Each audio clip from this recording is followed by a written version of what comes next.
Hello everyone, welcome to BMRD investing. आज मैं बात करने जा रहा हूं कार्वी का क्लेम NSE पर कैसे फाइल करें। फर्स्ट ऑफ ऑल ये कि सबसे बड़ा सवाल लोगों के मन में यह है कि जिन लोगों के शेयर पूल अकाउंट में पड़े हुए हैं तो उन लोगों को पैसा किस रेट पर मिलेगा, परचेज रेट पर या मार्केट रेट पर। तो मैं आप लोगों से एक रिक्वेस्ट करना चाहूँगा कि आप इस टेंशन को छोड़ के जल्द से जल्द अपने क्लेम को ज़रूर फाइल करें।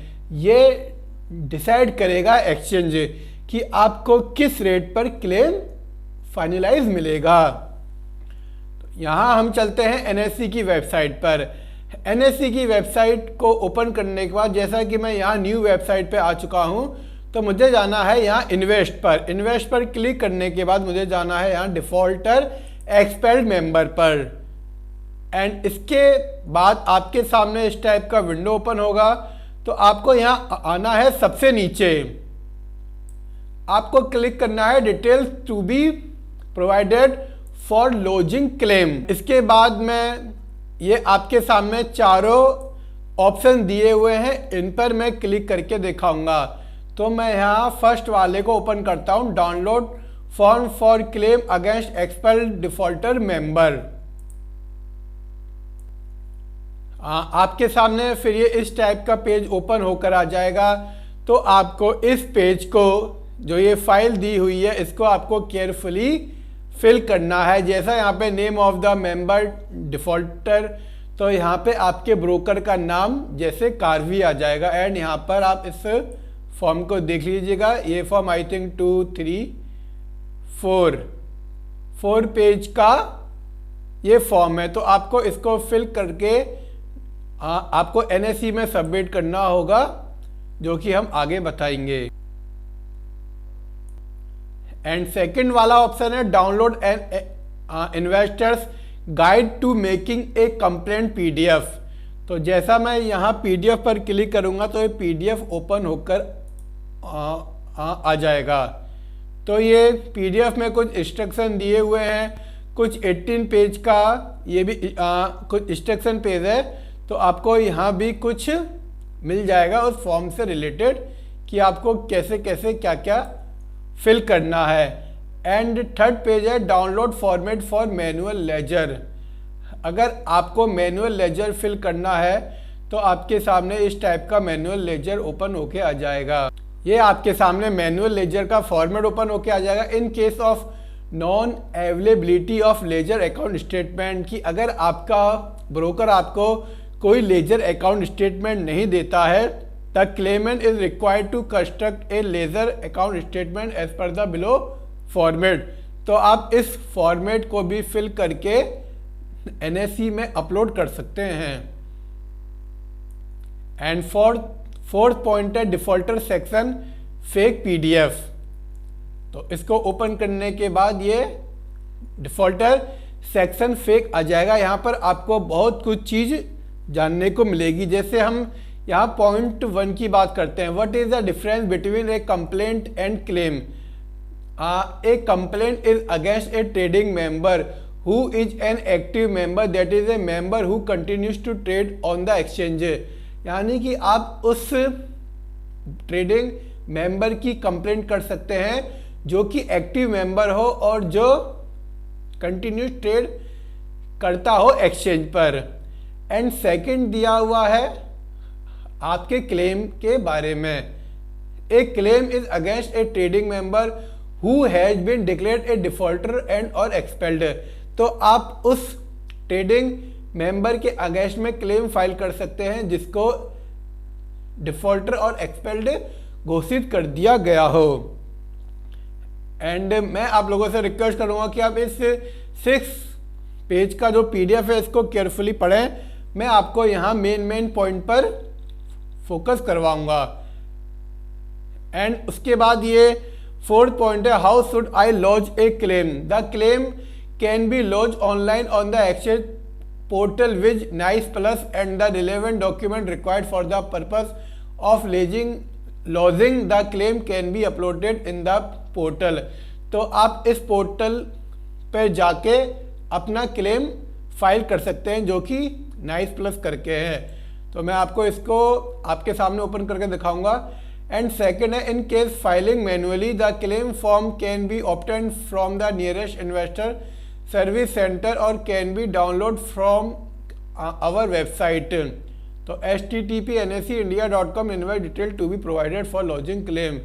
अगर आप क्लेम को मैनुअली फाइल करते हैं तो आपको यहाँ पे जाके आप एक फॉर्म को डाउनलोड कर सकते हैं, जैसा कि ये है। और आई थिंक ये वाला ये फॉर्म होगा जो कि लिखा है download format for manual ledger. ये कुछ इस टाइप का फॉर्म है जिसके बारे में हम ऑलरेडी बात कर चुके हैं। तो अगर आप मैनुअली भी फाइल कर सकते हैं तो आई थिंक आपको इस फॉर्मेट को भर के भेजना होगा।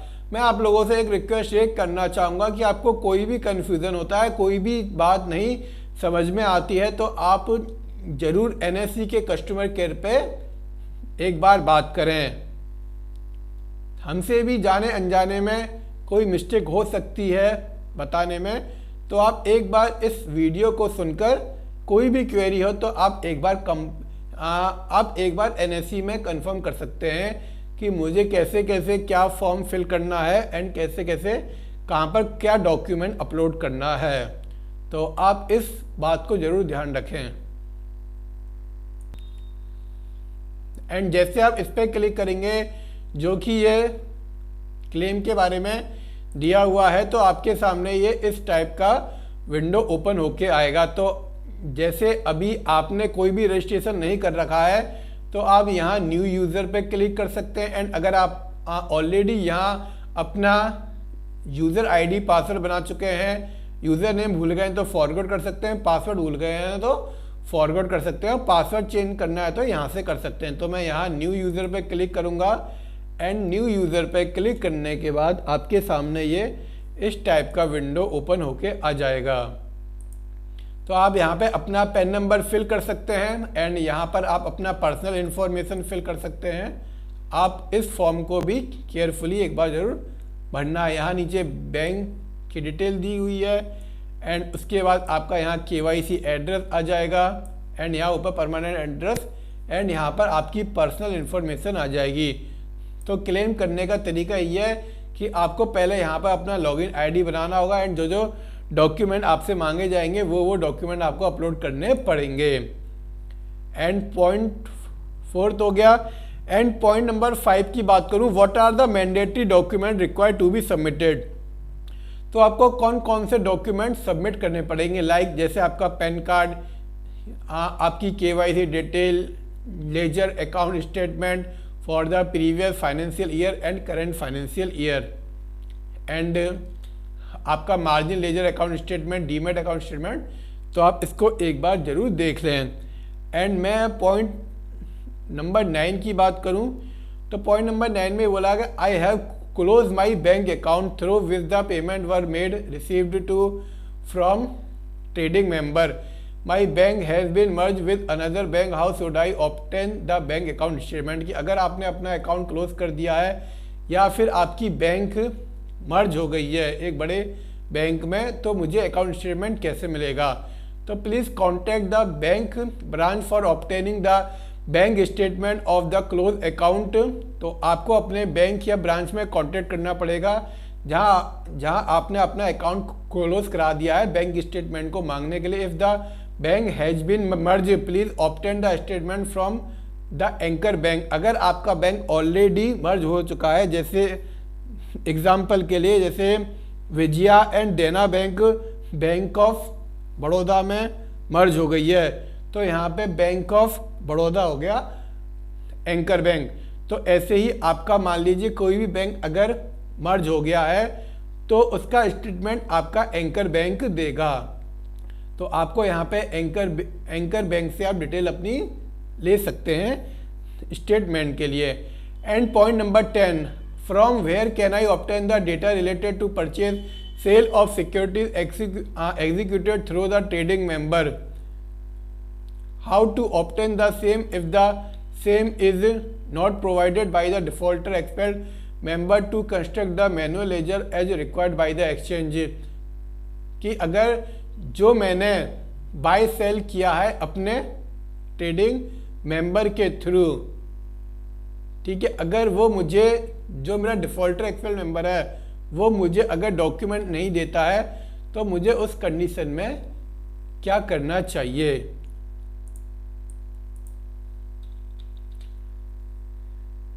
Trade data, if required, can be obtained on sending a request to any of the following nearest regional investor service center by providing your name, client code, PAN period for which such data is required, name of the trading member। अगर मान लो कि आपका जो defaulter expelled member है वो आपको कोई भी डेटा नहीं दे पा रहा है, जैसे परचेज सेल से रिगार्डिंग या और भी कोई डॉक्यूमेंट हो, तो आप इन मेल आईडी पे मेल कर सकते हैं। तो आपको अपना क्या क्या प्रोवाइड करना पड़ेगा, जैसे अपना नेम, अपना client code, pan and period for which such data is required, कि आपको कहाँ से लेके कहाँ तक का डेटा चाहिए, and name of the trading member, और आपको अपने ट्रेडिंग मेंबर का देना होगा। एंड आप इन ब्रांच ऑफिस की जो मेल आईडी दी हुई है उसमें आप मेल कर सकते हैं। Point number 11, can I lodge a claim for trade which have been executed on other stock exchange and not on SE. क्या मैं वहाँ क्लेम लॉन्च कर सकता हूँ जहाँ मेरा बाय सेल एग्जीक्यूटेड या अदर स्टॉक एक्सचेंज पे हुआ हो या नहीं हुआ हो। तो यहाँ लिखा है the claimant will have to launch claim only for those trade which are executed on NSE platform. तो इनका कहने का मतलब है कि आप, अगर आपने एनएससी में एग्जीक्यूट किया है तो आप एनएससी के ही प्लेटफॉर्म पे आप अपनी क्लेम लॉन्च कर सकते हैं। If trade have been executed on other stock exchange, अगर आपका कोई ट्रेड अदर स्टॉक एक्सचेंज पे हुआ है, then he she will have to get in touch with the respective stock exchange. तो आपको रिस्पेक्टिव स्टॉक एक्सचेंज में ही अपना क्लेम फाइल करना होगा। Point number 12, what is the procedure for the first time user on the portal, कि अगर कोई first time user है तो उसके लिए क्या प्रोसीजर है, and how to start entering claim on the portal, तो वो कैसे अपना क्लेम एंटर कर सकता है उस पोर्टल पर। The first step is to register your profile, तो आपको अपना प्रोफाइल बनाना पड़ेगा, आपको यहाँ अपना प्रोफाइल बनाना पड़ेगा, जो कि न्यू यूजर रजिस्ट्रेशन के लिए दे रखा है। The mandatory field have been clearly marked, and जो मैंडेटरी बोला गया है वो फील्ड आपको यहाँ फिल करनी होगी, जो नेसेसरी है एंड जो मैंडेटरी है। Once the basic details are filed and submitted, कि अगर आपने एक बार अपनी बेसिक डिटेल पूरी तरह से फाइल और सबमिट कर दी, and email will be generated and send to you on your registered email address, तो आपके पास ईमेल पहुंच जाएगा एनएससी की साइट से आपकी रजिस्टर्ड ईमेल आईडी पे, and providing the user name and password, तो आपकी ईमेल पे आपका यूजर नेम एंड पासवर्ड पहुंच जाएगा। The investor can use the same to launch a claim, जैसे ही आपका लॉगिन आईडी बन जाएगा तो फिर आप अपना क्लेम लॉन्च कर सकते हैं। And point number 13, what if I get a duplicate PAN message, अगर आपके पास डुप्लीकेट पेन मैसेज का कोई नोटिफिकेशन आता है जब आप अपना अकाउंट क्रिएट करते हैं इस माध्यम से, तो it means that your profile is already created on the portal. तो इनका कहने का मतलब है कि आपका प्रोफाइल ऑलरेडी बना हुआ है। Please use your existing credential to launch the claim, तो आपको अपना, जो आपने अपना पहले से ही यूजर नेम पासवर्ड बना रखा है, तो आप उसके थ्रू भी अपना क्लेम लॉन्च कर सकते हैं। In case you have forgotten user name password, अगर आप अपना पासवर्ड या यूजर नेम भूल गए हैं तो please use the option forgot user name password, तो आप इन ऑप्शन को चूज कर सकते हैं, यूजर नेम एंड पासवर्ड को। And enter the mandatory field, and आपको जो फील्ड मैंडेटरी वो आपको फिल करने होंगे। And email will be send to your registered email ID, तो आपके पास आपके रजिस्टर्ड ईमेल आईडी पे ईमेल पहुंच जाएगा आपकी यूजर आईडी और पासवर्ड को लेके।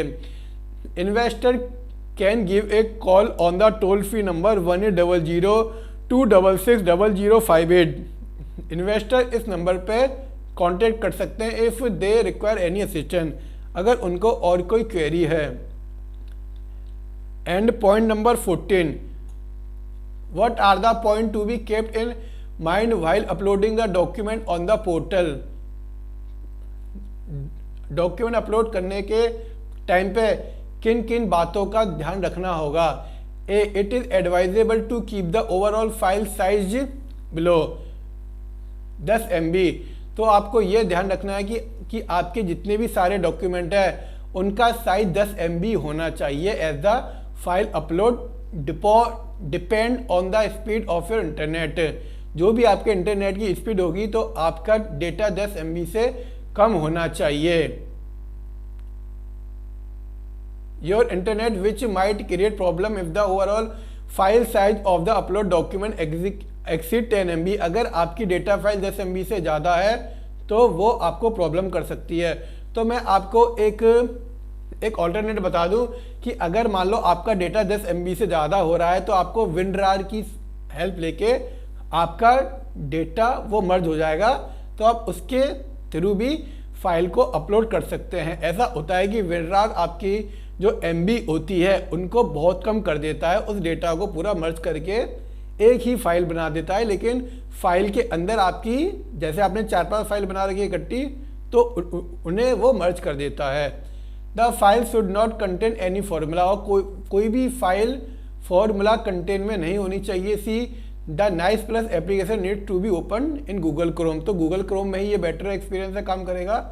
If you have more than one document to upload on NICE plus kindly merge and upload consolidated file on portal. अगर आपके पास एक से ज़्यादा डॉक्यूमेंट हैं तो आपको उन डॉक्यूमेंट को मर्ज करना पड़ेगा इस पोर्टल पे। If you have a year wise bank statement for the period 2007-8-9 please combine all statement into a single file and upload A consolidated file on the portal. अगर आपके पास मान लो 2007, 8, 9 के बैंक स्टेटमेंट या और कोई स्टेटमेंट है तो आपको उन्हें एक सिंगल फाइल बना के उन्हें कंसोलिडेटेड करके तब आपको अपलोड करना पड़ेगा। Point number 15, how many reminder does the exchange give to the claimant to rectify the deficiency document detail provider. तो आपके पास कितने रिमाइंडर आने चाहिए कि आप वहाँ अपना क्लेम फाइल कर सकें।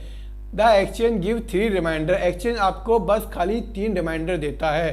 To the concern claimant to rectify the deficiency document details provided, if the deficiency are not rectified the claim would not be taken up further for processing. अगर मान लो कि 3 बार के रिमाइंडर के बाद भी अगर आप क्लेम फाइल नहीं करते हैं तो फिर वो एक्सचेंज की रिस्पॉन्सिबिलिटी नहीं होगी।